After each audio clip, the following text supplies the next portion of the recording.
Now, I'd be lying to you if I told you the United States Army is the greatest thing in the world, right? You're guaranteed to have an amazing time. That's definitely not going to be an amazing time every single time. There's going to be moments, of course, right?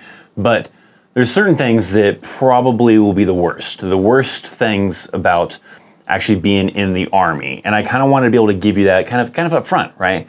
Let you know, hey, there are some things that suck about the Army, and there's probably more things than what I'm going to talk about here, but I want to kind of let you know what the realities are. Some things that are pretty common that people aren't going to like. And I'm not telling you this to discourage you from joining the United States Army, because everything has, pros, cons, everything else like that, right? But I like to give you the heads up, right? To give you the heads up that, hey, expect that these are some possibilities of things that'll probably suck and you'll probably hate it about the Army. Sometimes you might have like different things, right? You may find things that you hate about being in the Army. Other people find that they don't mind that, or they love it maybe. I don't know. Maybe not the things I'm gonna talk about inside of here, because most of the stuff is for active duty. Probably the last two could be for like reserves and National Guard. So definitely if you're in that kind of boat, then you probably know about those. But especially like there's a lot of people that I know that go reserves, National Guard, and then later go active duty, and maybe they're kind of used to that reserves and National Guard life, which is way different than active duty life. And so you got to know what to expect and what could come about that's going to be horrible and what's going to be, ridiculous and suck and complain about and whatever else, right? One of the key ones is restrictions, right? There's a lot of restrictions when you're on active duty. You don't have these restrictions quite the same way when you're on reserves and National Guard, but there are a lot of restrictions on active duty. And there's a lot of restrictions I could possibly talk about, but I'm gonna talk about like one of the main ones. And that is as far as like you're kind of confined to a certain area, and if you wanna go outside of the area, you gotta get permission to do that. For those of you that maybe are on active duty already in the Army, you may know this as a mileage pass, right? If you wanna go outside of a certain radius, which is usually around 250, 350, somewhere in that kind of ballpark. If you want to go outside that mileage radius, you have to get permission. You have to put in some paperwork to tell your leadership that I would like to go to this location, and they can approve or deny it, right? There's no guarantee that you're going to get approved for it. You could get denied, and you don't get to go to that location you wanted to go to if, they feel necessary that they don't want to approve that. An example of that is that, let's say you're stationed at Fort Carson, right, in Colorado, and you and some buddies think it'd be, cool and fun to go to Las Vegas. Maybe you're gonna get like a cheap Spirit airline flight or Frontier airline flight, whatever. You're gonna get some cheap flight to be able to get there without having to drive all the way there. And you're gonna go and spend maybe a night or two there and then come back. Well, that is outside of that mileage radius. So in order to technically, officially do that, you have to put in a mileage pass. I mean, there's a lot of soldiers that'll tell you that like, oh, screw that, just go, right? And then hope for the best. And a lot of soldiers do that. That is something that happens. But if something happens and you were to get in trouble, you were to get injured, and they found out you were outside of that mileage radius, then you can get even more trouble, right? Big trouble for being outside of that and disobeying orders.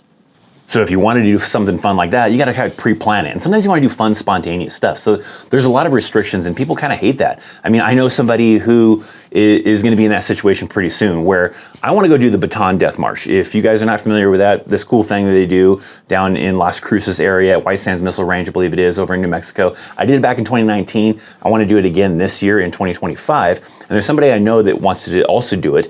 And that individual is currently in the National Guard, and they're going active duty, and the time that this is going to be happening for the road march, they are not going to be in the National Guard anymore. They're going to be on active duty. So technically, if that person wants to go where I'm going to go down to New Mexico to do this road march, they got to put in for a mileage pass. And so this is kind of a different ballpark, right? Being used to kind of doing almost what you want to do when you're in the Reserves and National Guard to now going active duty. And if you want to leave a certain radius from the installation, you got to put in for permission for that. So it can be definitely a big change, especially when you're going from reserves to National Guard and then going into like the active duty world. And now you got a lot of restrictions. Privacy, that's another big one, right? There's a lot of privacy that you give up. I even have like a dedicated video that talks about some of the privacy you give up. And if you want to check that video, maybe a little card pops up. Maybe I'll have it down a link in the description box down below. But to kind of give you an idea just of some of that privacy you give up, a good example of that is barracks inspections. If you are on active duty, you're gonna be living in the barracks. If you're a single soldier at least, right? You're not married, so you gotta live in the barracks. And there's a lot of restrictions that go along with that that usually come in the form of, having to do these room inspections all the time, right? I will say it's not quite as bad as like it used to be, where it used to be a thing pretty much every morning, right? Your non-commissioned officers, your NCOs, your squad leader, somebody was probably coming by to check on you in the morning to see how you're living and see what the barracks look like and make sure they're clean and everything else like that.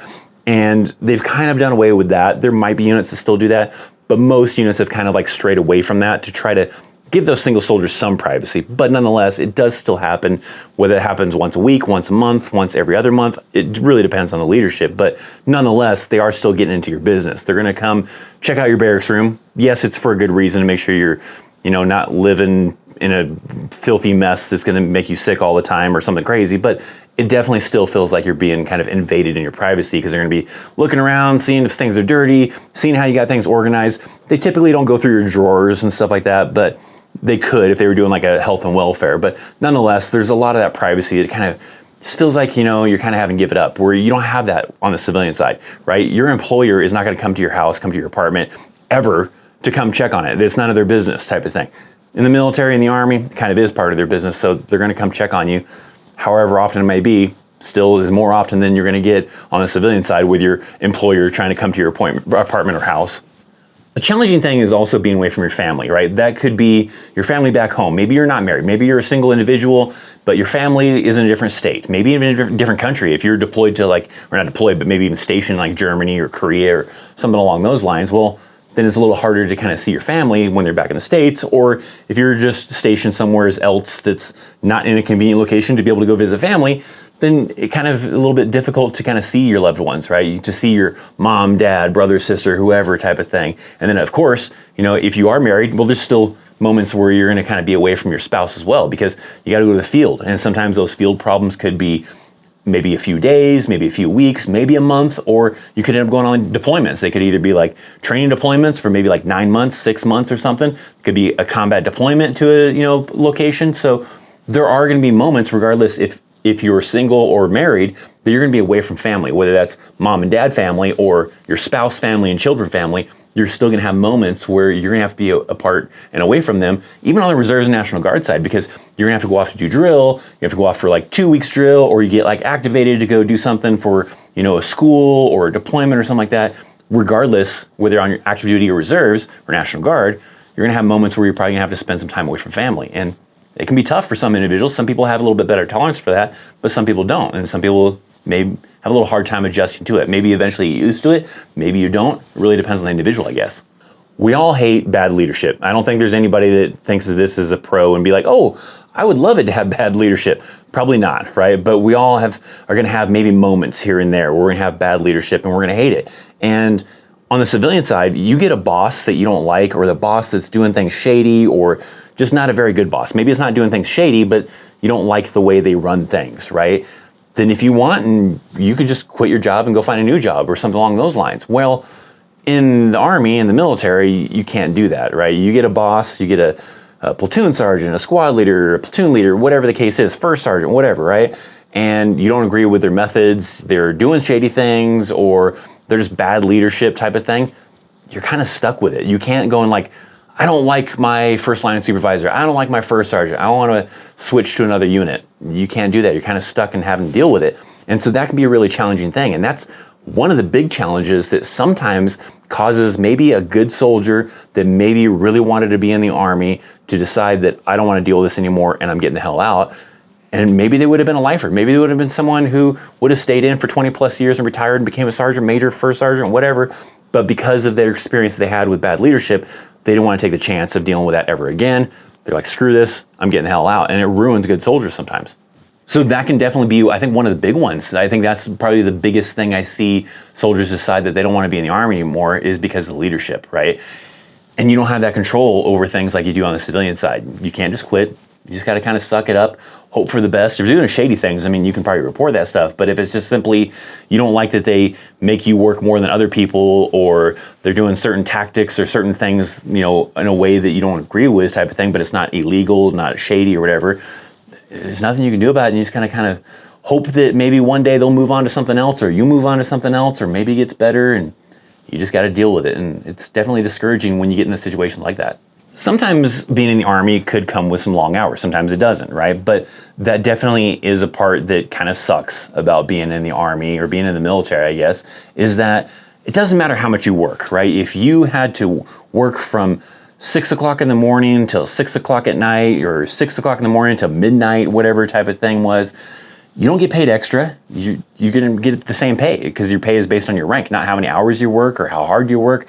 It's based on your rank. And if you do 5 hours in the day or 24 hours in the day, right, you're still making the same amount of money. And that's very discouraging. I mean, I remember times, especially like on a deployment, where we didn't get any days off. It was just every single day. I mean, there might have been days where it was like kind of like, light work, it's pretty easy, and, maybe only doing a little bit of work here, and there's a lot of sitting around, and then, getting done sort of early, but then you're kind of still on edge because it's on a deployment, so you can be called back to go do stuff at any time. So it's not like you're really necessarily free to do stuff, but you didn't have any days off. And that was really exhausting, especially depending on the length of the deployment, because like my last deployment to Iraq was for 15 months. I think it ended up being like 14 months in the end, but nonetheless, for the most part, a lot of that was no days off. The only time I got a day off was I got some time to go back home to see family for 15 days. But outside of that little block leave, kind of little mid-tour leave that I got to kind of do, outside of that, when I came back, it was work, work, work every single day type of thing. Some days were longer than other days, but nonetheless, there was no days off. And you can be in situations like that and you still get paid the same.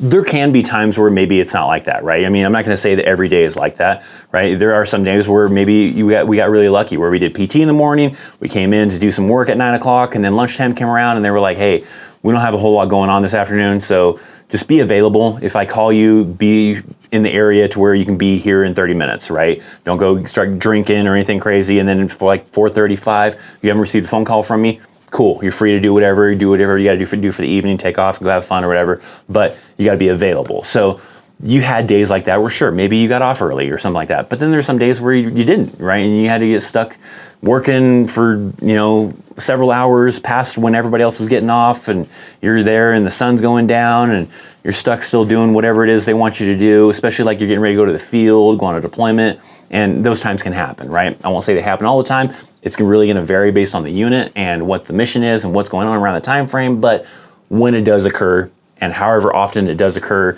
of you having to work like long hours for that day, it's very discouraging, because it's not like you're getting extra pay. You're not probably getting any extra incentives. It's just part of your job. And so that part definitely sucks.